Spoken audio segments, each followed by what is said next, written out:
नमस्ते भाई साहब, बहुत दिनों बाद आना हुआ। हाँ, समय नहीं मिल पाता। करण, ये तुम्हारे पापा के मौसेरे भाई हैं। मम्मी, क्या पापा और अंकल चोर हैं? यह तुम कैसी बातें कर रहे हो? हमारी अध्यापिका ने किसी पाठ को पढ़ाते समय कहा था, चोर चोर मौसेरे भाई।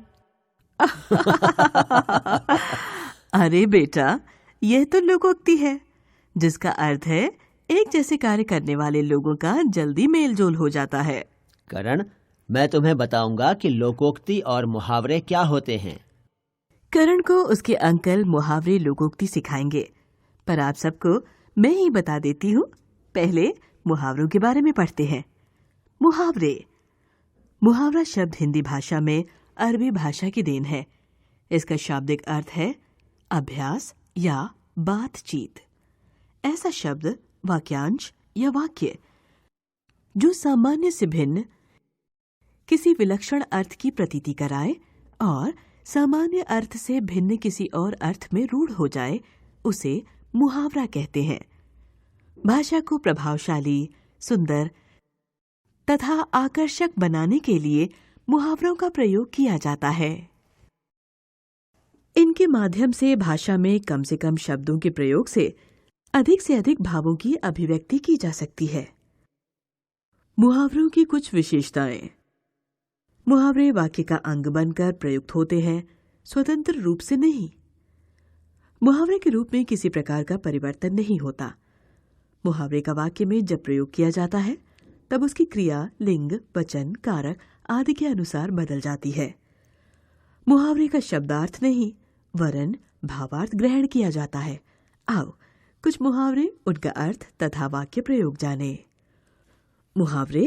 अपनी खिचड़ी अलग पकाना, अर्थात सबसे अलग रहना। वाक्य। राहुल किसी का मित्र नहीं बन सकता, वह अपनी खिचड़ी अलग पकाता रहता है। आग में घी डालना, अर्थात क्रोध को भड़काना। पिताजी तो पहले से ही नाराज थे और उस पर तुम्हारी शिकायत ने आग में घी डालने का काम कर दिया। ईंट से ईंट बजाना, अर्थात पूर्ण रूप से नष्ट करना। नादिर शाह ने दिल्ली में ईंट से ईंट बजा दी। उल्लू बनाना, अर्थात मूर्ख बनाना। अनपढ़ लोगों को उल्लू बनाना बड़ा आसान है। कंगाली में आटा गीला होना, अर्थात गरीबी में और अधिक हानि होना। पहले तो नौकरी चली गई, उसके बाद घर में चोरी, कंगाली में आटा गीला हो गया। कलेजे पर पत्थर रखना, अर्थात धीरज रखना। बेटे की मृत्यु के बाद भी माता पिता को कलेजे पर पत्थर रखना पड़ा। खिल्ली उड़ाना, अर्थात हंसी उड़ाना। गरीबों की खिल्ली उड़ाना अच्छी बात नहीं है। गले का हार, अर्थात प्रिय वस्तु। इंटरनेट तो आजकल बच्चों के गले का हार हो रहे हैं। घाव पर नमक छिड़कना, अर्थात दुखी को अधिक दुखी करना।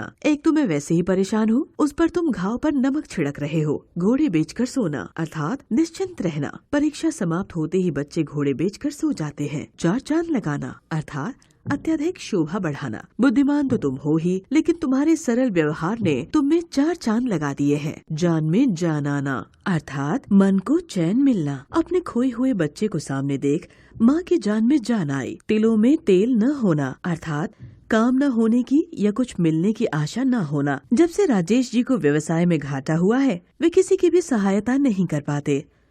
अब इन तिलों में तेल नहीं रहा। दाल न गलना, अर्थात काम न बनना। राजू महेश से उसकी घड़ी हड़पना चाहता था, लेकिन उसकी दाल न गली। नाक रगड़ना, अर्थात बड़ी दीनता से प्रार्थना करना। उसके बार बार नाक रगड़ने पर मुझे उसे नौकरी देनी पड़ी। पानी पानी होना, अर्थात लज्जित होना। स्कूल में अपने बेटे की करतूतें देख माता पिता पानी पानी हो गए। फूट फूट कर रोना, अर्थात बहुत रोना। अपने बेटे की मृत्यु का समाचार सुनकर माँ फूट फूट कर रोने लगी। बाल बाल बचना, अर्थात दुर्घटना होते होते बच जाना। सड़क दुर्घटना में अमर बाल बाल बच गया। मुंह तोड़ जवाब देना, अर्थात पूरा पूरा जवाब देना। आजकल के बच्चे मुंह तोड़ जवाब देना सीख गए हैं। रंग जमाना, अर्थात धाक जमाना। अपनी मधुरवाणी से रवीना ने कार्यक्रम में रंग जमा दिया। लोकोक्तियाँ। लोकोक्ति शब्द लोक तथा उक्ति से मिलकर बना है। लोकोक्ति लोक अनुभव का परिणाम होती हैं। किसी समाज ने लंबे अनुभव से जो कुछ सीखा उसे एक वाक्य में बांध दिया। लोक में प्रचलित उक्ति को ही लोकोक्ति, जनश्रुति या कहावत कहते हैं। लोकोक्ति की कुछ विशेषताएं। लोकोक्ति प्रायः पूर्ण वाक्य या उपवाक्य होती हैं। इनका कभी सामान्य अर्थ और कभी सांकेतिक अर्थ ग्रहण किया जाता है। इनका अपना स्वतंत्र अस्तित्व होता है। ये अपने अर्थ के लिए वाक्य पर आश्रित नहीं होती हैं। वाक्यों के साथ इनका प्रयोग करते समय इनमें किसी भी प्रकार का परिवर्तन नहीं होता, बल्कि ये ज्यों की त्यों प्रयुक्त होती हैं। इनमें क्रिया का होना या ना होना आवश्यक नहीं है। आओ कुछ लोकोक्तियां, उनका अर्थ तथा वाक्य प्रयोग जाने। अकेला चना भाड़ नहीं फोड़ सकता, अर्थात कोई भी बड़ा काम अकेले व्यक्ति से नहीं हो सकता। तुम सोच रहे हो इतने बड़े उत्सव की तैयारी तुम अकेले ही कर लोगे, लेकिन ध्यान रहे अकेला चना भाड़ नहीं फोड़ सकता। ऊंची दुकान फीके पकवान, अर्थात बड़ी प्रसिद्धि वाले प्रायः ओछा आचरण करते हैं। यह होटल कितना बड़ा और सुंदर है, लेकिन इसका खाना घटिया तेल एवं मसाले से बना होता है। इसे कहते हैं ऊंची दुकान फीके पकवान। ओस चाटे प्यास नहीं बुझती, अर्थात थोड़ी वस्तु से अधिक चाहने वाले की संतुष्टि नहीं होती। खुराक तो उसकी 10 रोटी है, यदि तुम उसे केवल 2 ही रोटी खाने को दोगी तो कैसे चलेगा। ओस चाटे प्यास नहीं बुझती। कहीं की ईंट कहीं का रोड़ा, भानुमती ने कुनबा जोड़ा, अर्थात इधर उधर की अनमेल वस्तुओं को एकत्र करना। भारत के विभिन्न राजनीतिक दल अपनी विभिन्न विचारधाराओं को व्यक्त करते हैं, परंतु राष्ट्रीय एकता उनमें कूट कूट कर भरी है।